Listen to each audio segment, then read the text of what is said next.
Okay. Now, on the bottom of the deck, we have the Eight of Swords. This is kind of the anxiety card, in that this person seems to have put herself in a self-imposed prison. And by that, I mean she's surrounded by these swords, but she could leave it at any time. The water's not overwhelming her. She can easily step over it, step through it, step across it. Her binds are not exceptionally strong. She could slip them. If she just put her face into her shoulder, she could even get rid of the blindfold. But for whatever reason, she's putting herself into this place of anxiety and fear. Sometimes when it seems random, like just looking overview at the cards, it seems kind of random. So sometimes that can have to do with early childhood issues that are affecting us in a toxic way in the present tense. Think inner child work, or it could be past life issues, or could be lingering energy from previous situations even. Because the cards themselves look pretty darn good.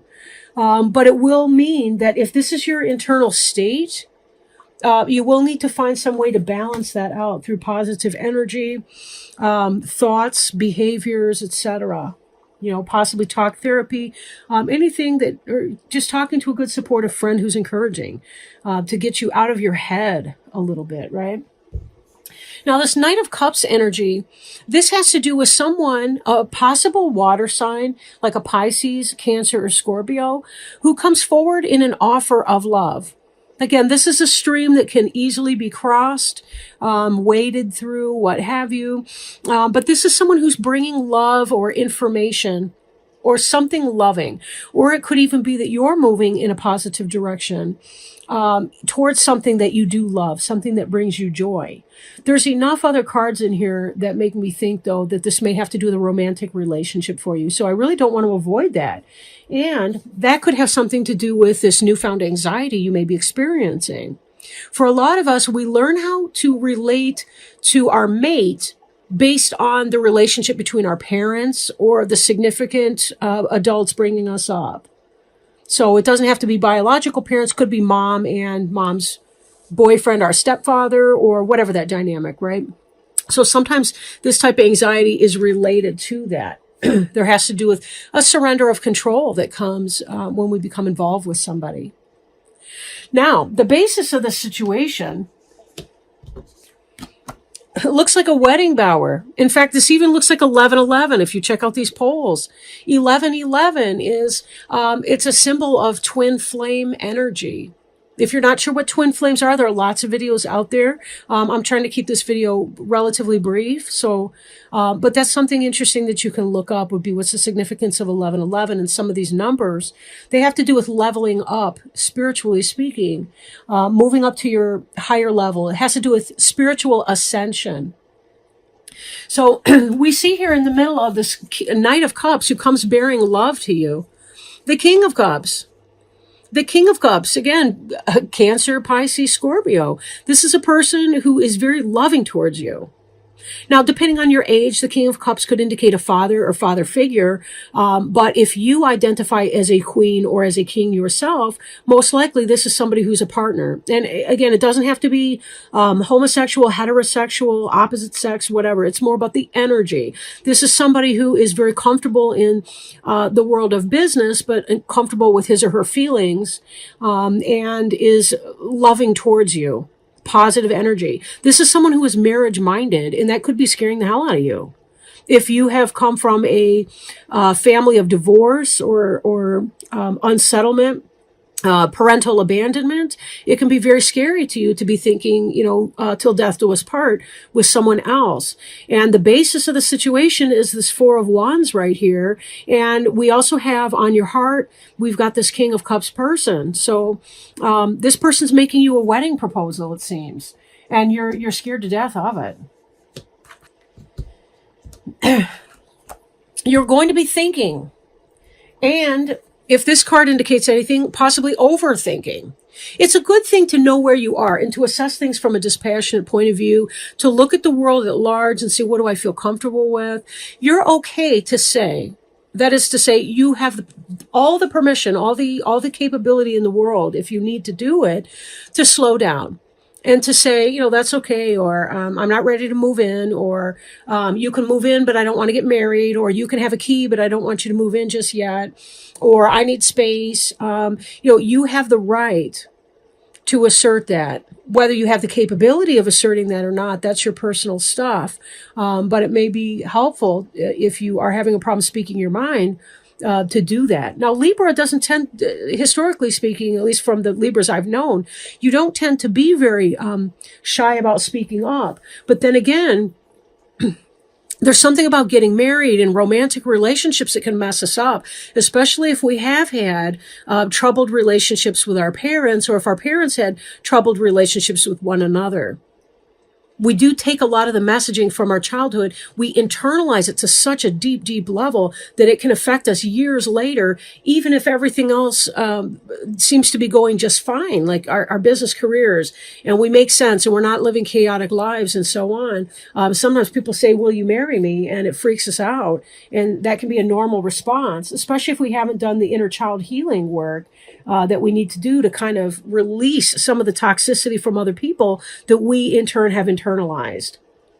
A lot of times our fear of abandonment comes from having been abandoned emotionally or physically or both by our father. Now, this card indicates a soulmate relationship. We see the lion up here, and of course that makes me think of a Leo, but it doesn't have to be. You've got a lot of water in here. You do have some fire, like this is fire, right, with these wands. And with the Two of Cups, this is also a fire energy. But the cups themselves are water. This lion could remind us of the Strength card, which is the Leo card, or just Leo lion. But again, it doesn't have to be. So this Two of Cups is about soulmate energy. And that's kind of what you're thinking. You're thinking that this person that you're interested in is that person for you. You're thinking that they are that person for you, that they are your soulmate relationship. Soulmates and twin flames they're not necessarily the same thing. Like, soulmate could be a karmic relationship, one that we have for the purpose of learning a lesson. That could be a soulmate. In this would be a soulmate romantic type relationship. But usually this is an indication of true love, like a very good balance in our relationship. But still, there's something that you feel concerned about, that you're not quite sure about. There's a sense almost as if you're getting away with something or leaving something behind, or if the other person is going to be. This really isn't in your headspace, though. This is more in the center of the reading. There's a place where you feel like this person's going to be taking something from you or stealing from you, running game, playing tricks, doing something negative. It's hard for you to believe that this could possibly be a balanced relationship. I really think that some of you may have been hurt in the past. Previous relationship, parent relationship, whatever that looked like. And that's kind of playing with your mind. This person's crept out of these tents carrying these swords. They are leaving clues behind that they've done something hinky, or that they're not up to some good. And there is a sense here of wanting to survey the situation, survey the damage, and make sure that it's not working against you. This may have to do with trust issues too. Because overall, these cards all put together, the fact that they're in the same reading, there's only 9 cards here. And like 5 of them are significant in romantic relationships. Now, we do see this energy here, and this is a sense of being left out in the cold. But I'm wondering if this doesn't tie back to this here, that you're afraid that you're going to be missing out on something else. You're going to be focused on whatever this sickness unto death or whatever that is, that you're going to be missing out on some of the beauty that life has to offer. And again, this could come from that place of worry, and some heart chakra healing that needs to occur. And that can happen through talk therapy, through Reiki, through a bunch of different means. In keeping with this idea of surveying your universe, this is kind of going within and having that meditation place, trying to determine if this is the best thing for you. There's a part of you that does not trust this Knight of Cups, but the Knight of Cups is good energy. When I look at these together, it kind of is, it's disconnected. It's like, here's this person offering you love, offering you possible marriage and so on, and you're thinking they're trying to steal from you or get away with something. Or could it be that you're afraid that this person is involved with somebody else and that they're trying to run game, or whatever that is.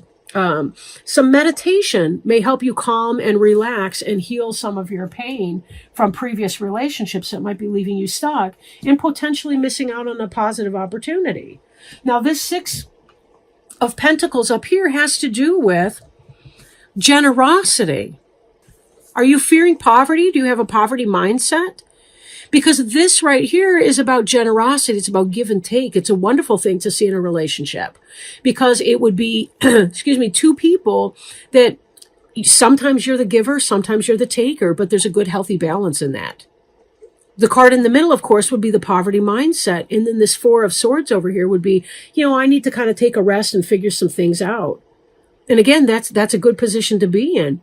It can't hurt. If somebody loves you, they're going to be willing to wait for you too. Not indefinitely, not forever, but there's nothing wrong with saying, hey, I need to take a little time and space to make sure that I'm ready for this next step of my life because it is serious. Especially if you're the one that wants to play it for keeps, right? You want it for keeps. So get a little more, do some meditation, some relaxation. Communicate openly with your partner. Let them know what you're looking for, or that you do need a little bit more space or a little more breathing room. There's nothing wrong with asking for that. You're entitled to ask for that. And if they really love you, they won't want to hurry you or push you into something you don't feel ready for. Excuse me a minute. Let me shuffle these cards all right. So we have reaching your destination. Your light is shining brightly. All your hard work and effort is paying off. Glory, triumph, and success are yours. If you've given your power away, now is the time to reclaim it. It's time to stand in your own light. A destination is less of a place, but more of a new way of seeing the world. Your dreams are moving to fruition. If you have any incomplete projects or unresolved relationships, this is the time to complete them. This is an important part of reaching your destination. Take time to celebrate and acknowledge your successes in life. The Sacred Traveler wants you to know the voyage was long and there were many adventures along the way. But as your trek reaches its destination, there's a feeling of joy and celebration. It's important to stop and rest and congratulate yourself for who you are and for what you've done. The traveler forgives those who on the voyage were less than honorable. Release any feelings of resentment, fear, and sadness that you may have gathered along the road. You've reached your goal. Let everything else go. You're a majestic being who can bring light into the hearts of others. Celebrate and honor yourself. You are so worth it. What a beautiful card. I mean, as I was reading, I was seeing any number of these flashing. Like I was seeing the celebration that comes up in here. I was seeing about releasing the hurts and the past resentments, right? And taking time to go within. Letting go of the pain and the rejection, right? So many of these cards were illuminating. This truly was speaking to you on this, right? That you deserve to be happy, but we do, in fact, need to release the pain from the past in order to be able to claim what is rightfully ours, to be able to claim our happiness, and to be able to step into this new life that we've been wanting.